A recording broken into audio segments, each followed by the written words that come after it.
Hoy vamos a meternos de lleno en un tema, uno que seguro que resulta familiar a muchísima gente. Es esa sensación, ¿verdad?, de estar como atrapados en un ciclo de sanación que parece no terminar nunca. Bueno, pues hoy vamos a desmontar una de las ideas más arraigadas sobre el desarrollo personal y lo haremos con una perspectiva que la verdad puede cambiarlo todo. A ver, es una sensación que muchísimas personas conocen y lo primero y más importante que hay que entender es que no se trata de un fallo personal. Para nada. De hecho, esta pregunta es el verdadero punto de partida. Es la que nos invita a cuestionar todo lo que dábamos por sentado sobre lo que significa sanar. Vale, pues vamos a empezar por identificar un patrón que es súper común, lo vamos a llamar el bucle de la sanación. Y es que es un ciclo que la verdad puede llegar a ser increíblemente frustrante. Es que este es el guión que, se conoce de memoria, ¿verdad? Se hace todo el trabajo, meditación, terapia, libros, se aplican un montón de técnicas. Y se consigue funcionar, ¿eh? A veces incluso se funciona muy bien. Pero de repente llega un momento de estrés, una pequeña decepción, un conflicto, y ¡zas! Es como si todo ese progreso se hubiera esfumado. Vuelve a aparecer ese dolor original, esa sensación tan familiar de miedo, de vacío, y vuelve con toda su fuerza. Y aquí, justo aquí, es donde viene el giro fundamental, porque la fuente que analizamos propone algo bastante provocador. ¿Y si el problema no son los métodos que se usan, ni siquiera el esfuerzo que se pone? ¿Y si el problema es la meta? Ojo, que la idea de una sanación definitiva podría ser en realidad una ilusión, una que, irónicamente, es la que nos deja atrapados en el bucle. Claro, para entender por qué pasa esto, tenemos que ir a la raíz del asunto, al error de base. Y todo, absolutamente todo, se basa en cómo se percibe la propia identidad, en esa idea del yo. Y esta es probablemente la afirmación más potente y rompedora de todas. La idea de que existe un yo sólido, estable, una especie de entidad constante, que se puede arreglar como si fuera un coche o un jarrón, esa creencia es la base de todo el bucle. Es que es literalmente como intentar reparar a un personaje de un sueño mientras está soñando. Entonces, ¿qué es el yo según esta visión? Pues mira, no es una cosa, es más bien un verbo. Es un proceso, algo que está continuamente cambiando y que emerge momento a momento. Fijaos qué curioso, es la historia que la mente se cuenta a sí misma después de que la experiencia ya ha ocurrido. O sea, no es la causa de la experiencia, es un efecto. Es como si no hubiera un director de orquesta, sino que simplemente la música está sonando. Vale, vamos a pararnos un segundo a ver bien este contraste, porque es clave. Por un lado, a la izquierda, la creencia de siempre. Hay un yo fijo, una entidad, al que le pasan cosas y que, claro, necesita ser reparado. Y por otro lado, a la derecha, la visión que lo cambia todo. La experiencia simplemente ocurre, y solo después la mente construye la narrativa de un yo al que le ha pasado eso. Esto lo cambia absolutamente todo. Porque si no hay un algo central que arreglar, toda la guerra para intentar arreglarlo de repente pierde su sentido. Y todo esto nos lleva a una distinción que es crucial, pero que, curiosamente, casi nunca se explica. Y es que la terapia, y en general las herramientas de sanación, operan en dos niveles que son completamente diferentes, y la clave de la trampa precisamente está en confundirlos. A ver, lo que se ve en esta tabla es fundamental para entenderlo todo. Primero, tenemos el nivel que llaman relativo.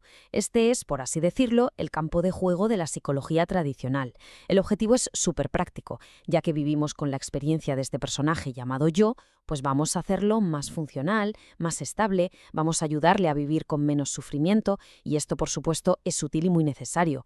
Pero luego está el nivel absoluto, que es otra cosa. Aquí el objetivo no es mejorar al personaje, sino darse cuenta de que el personaje, como tal, no es una entidad fija y real. Y esta cita, la verdad es que lo resume de una forma brillante.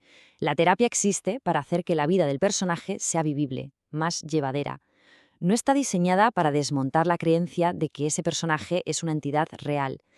Es, en el fondo, una herramienta de gestión, no una herramienta para la liberación fundamental sobre la naturaleza de la identidad. Así que aquí está el quid de la cuestión. La sensación de estar atascado viene, en gran parte, de pedirle a un martillo que haga el trabajo de un destornillador. Se usan herramientas del nivel relativo, diseñadas para hacer más funcional al yo, con la esperanza secreta de que resuelvan un problema del nivel absoluto, el de curar o hacer desaparecer por completo a ese yo. Y claro, esa es una tarea para la que no están hechas. Bueno, entonces, si la meta no es esa sanación permanente del yo, ¿cuál es la meta?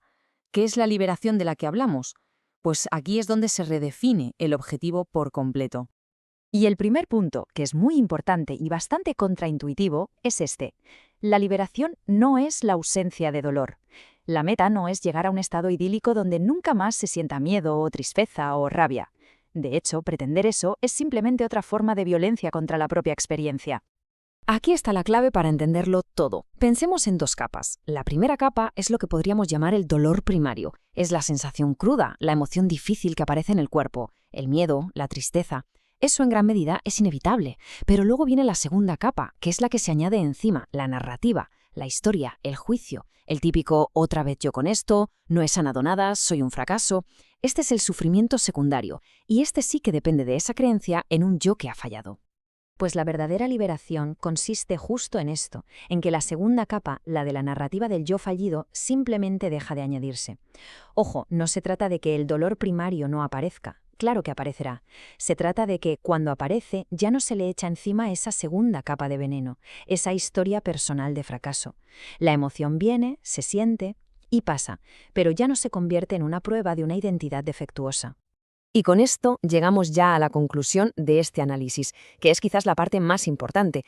¿Cómo es vivir sin esa guerra interna? ¿Cómo es vivir sin el guerrero? Esta cita lo resume absolutamente todo. El sufrimiento no surge de lo que aparece, sino de la guerra contra lo que aparece. Y lo más increíble es que ese guerrero que lucha nunca fue real. El problema nunca fue el miedo en sí, ni la tristeza, ni un recuerdo. El problema fue ese guerrero interno, ese yo que se sentía en la obligación de luchar contra todo eso, de controlarlo, de eliminarlo. Y la mayor liberación es darse cuenta de que ese guerrero, ese yo separado, era una ficción desde el primer momento. Por tanto, el fin de la guerra interna no es una victoria, no se trata de ganar o perder, es más bien un armisticio, por falta de combatientes. Se trata de ver que no hay un yo separado que tenga que luchar. La experiencia, sea la que sea, dolor, miedo, alegría, simplemente ocurre. Y sin un centro que la reclama como mía, la carga disminuye de una forma increíble porque ya no hay nadie que la esté llevando. Así que nos vamos a quedar con esta pregunta final, una que de verdad lo puede cambiar todo. ¿Y si toda la meta no fuera ganar la guerra, sino darse cuenta de que, en realidad, nunca hubo combatientes? Quizás toda la energía puesta en arreglarse se ha basado en una premisa que no era cierta. Y quizás la paz no se encuentra al ganar la batalla, sino al descubrir que el campo de batalla siempre estuvo vacío.